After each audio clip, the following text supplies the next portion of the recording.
Hello together! Today's topic is the pipe cleaning, which is a procedure we usually perform when we change from reactive to non-reactive materials or when we change the filters in general.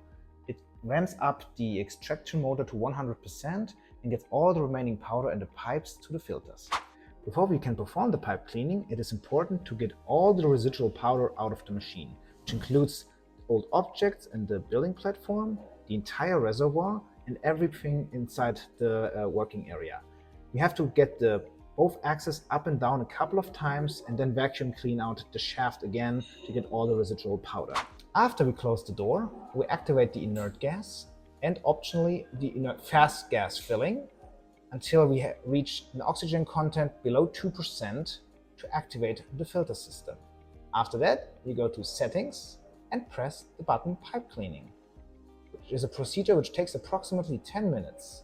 This will disappear after the procedure is done.